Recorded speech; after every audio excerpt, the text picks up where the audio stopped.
கர்த்தருடைய பரிசுத்த நாமத்திற்கு மகிமை உண்டாவதாக. இந்த நேரத்திலும் கிராஸ் டிவி மூலமாக உங்களோடு தொடர்பு கொள்வதிலே கர்த்தருக்கு மகிமை செலுத்துகிறேன். இந்த 2024 ஆண்டு முழுவதும் கடந்து வந்த பாதைகளை திரும்பி பார்க்க வேண்டிய ஒரு நிலையில் இருக்கிறோம். கடந்த நாட்களில் எல்லோருமே சந்தோஷமாக இருந்தாங்களா, எல்லோருமே சமாதானமாக இருந்தாங்களா அப்படின்னா நம்ம அப்படி சொல்ல முடியாது. ஒவ்வொரு காலகட்டத்திலையும் ஒவ்வொருவருக்கும் வேறு வேறு வகையான பிரச்சனைகள், பாடுகள், உபத்திரவங்கள் இதன் வழியாக கடந்து வந்த எத்தனையோ பேரை பார்க்க முடியும். எத்தனையோ பேருக்கு நம்மளே ஜெபித்திருக்கோம். ஆனால் இந்த நாட்களில் கர்த்தர் சொல்கிறாரு, 2025 ஆண்டு சமாதானத்தை நதியை போல பாய செய்வார். ஏசாயா 48 அதிகாரம் 17 வசனம் 18 வசனம். இஸ்ரவேலின் பரிசுத்தராய் இருக்கிற உன் மீட்பரான கர்த்தர் சொல்லுகிறதாவது, பிரயோஜனமாய் இருக்கிறதை உனக்கு போதித்து நீ நடக்க வேண்டிய வழியிலே உன்னை நடத்துகிற உன் தேவனாகிய கர்த்தர் நானே. என் கற்பனைகளை கவனித்தாயானால் நலமாயிருக்கும். அப்பொழுது உன் சமாதானம் நதியைப் போலும் உன் நீதி சமுத்திரத்தின் அலைகளைப் போலும் இருக்கும். அல்லேலூயா. உன் சமாதானம் நதியைப் போலும் உன் நீதி சமுத்திரத்தின் அலைகளைப் போலும் இருக்கும். சமாதானம் நமக்கு நதியைப் போல பெருக வேண்டுமானால் நாம் என்ன செய்ய வேண்டும் என்று 18 அதிகாரம் அந்த முதல் வரியில் கொடுக்கப்பட்டிருக்கு. என் கற்பனைகளை கவனித்தானால் நலமாயிருக்கும். கற்பனைனா என்னது? தேவன் மோசே என்ற பக்தன் மூலமாக தேவனாகிய கர்த்தர் அவருடைய கரத்தினால் எழுதி கொடுக்கப்பட்ட வார்த்தைகள், கற்பனைகள். நாம் எப்படி நடக்க வேண்டும் என்பதை பற்றி எழுதிய வார்த்தைகள் தான் கற்பனைகள். அந்த கற்பனைகளில் என்ன சொல்லப்பட்டிருக்கு? முதலாவது கற்பனை என்னன்னா, கர்த்தரிடத்தில் நம்ம முழு ஆத்மாவோடும் முழு பலத்தோடும் முழு மனதோடும் கர்த்தர்கிட்ட அன்பு செலுத்தணும். அதுதான் முதலாவது கற்பனை. எத்தனை பேர் நம்ம ஆண்டவர்கிட்ட அன்பு செலுத்துகிறோம்?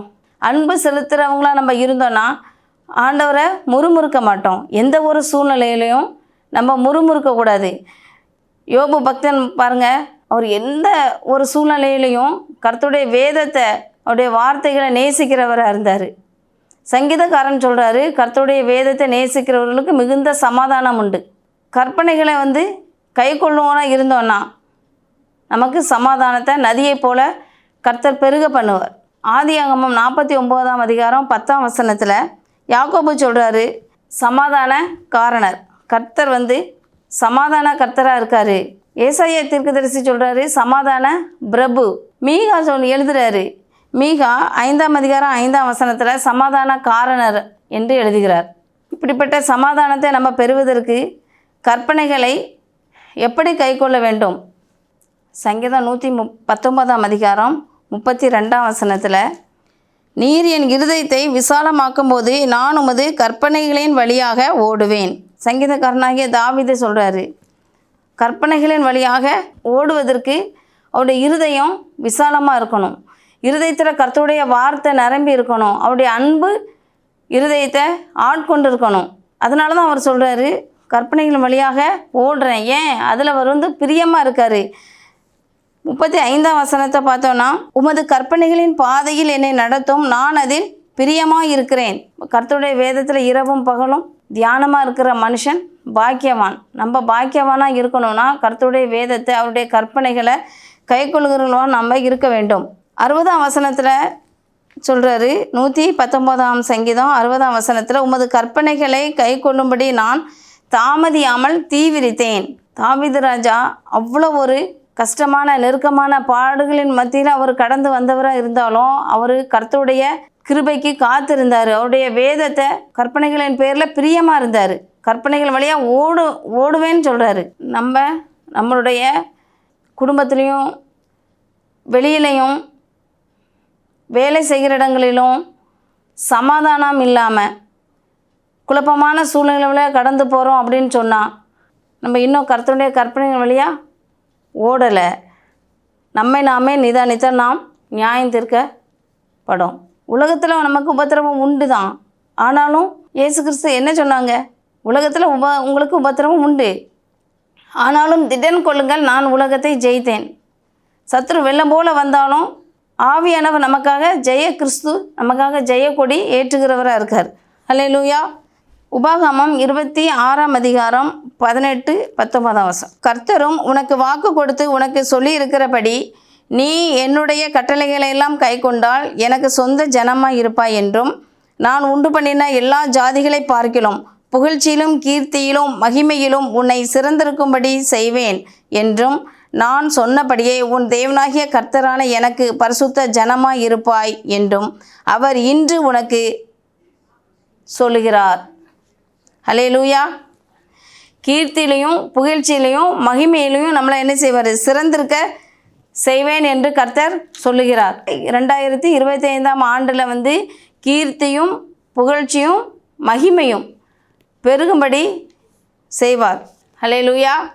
அது மட்டும் இல்லை, உபாகமம் 28ஆம் அதிகாரம் 9ஆம் வசனத்தில் நீ உன் தேவனாகிய கர்த்தரின் கட்டளைகளை கைக்கொண்டு அவர் வழிகளில் நடக்கும்போது கர்த்தர் உனக்கு ஆணையிட்டபடியே உன்னை தமக்கு பரிசுத்த ஜனமாக நிலைப்படுத்துவார். அல்லேலூயா. அவருடைய பரிசுத்த ஜனமாக நம்ம இருக்கும்போது நமக்கு விரோதமாக எந்த காரியங்களும் எழும்பவும் மேற்கொள்ளவும் முடியாது. ஏன்னா 10ஆம் வசனத்தை பார்த்தோன்னா, உபாகமம் 28ஆம் அதிகாரம் 10ஆம் வசனத்தில் அப்பொழுது கர்த்தருடைய நாமம் உனக்கு தரிக்கப்பட்டது என்று பூமியின் ஜனங்கள் எல்லாம் கண்டு உனக்கு பயப்படுவார்கள். இப்போ கர்த்தருடைய கிருபை நம்மளை விட்டு விலகாமலும் அவருடைய சமாதானத்தின் உடன்படிக்கை நிலை பெறாமலும் இருக்கும் என்று ஏசாயா தீர்க்கதரிசியின் மூலமாக கர்த்தர் சொன்ன வார்த்தைகளை அவர் நமக்கு நிறைவேற்றுகிறதற்கு வல்லவரும் நல்லவருமாக இருக்கிறார். அல்லேலூயா.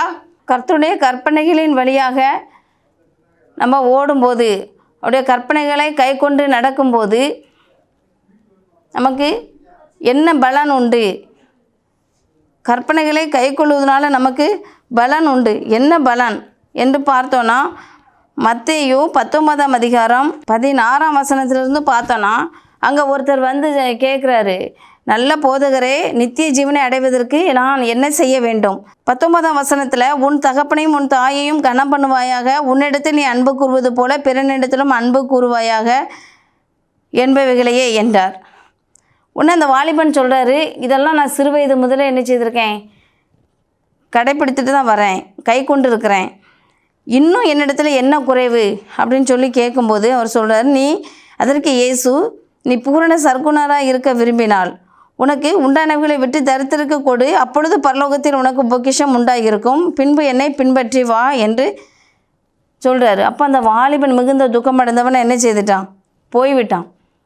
அப்போ ஒருவனுக்குள்ளே கிறிஸ்துவின் அன்பு இருந்தால், பூரணமாக இருந்தால், அந்த அன்பு கிரியை செய்யும். கிரியை இல்லாத விசுவாசம் இருக்கக்கூடாது.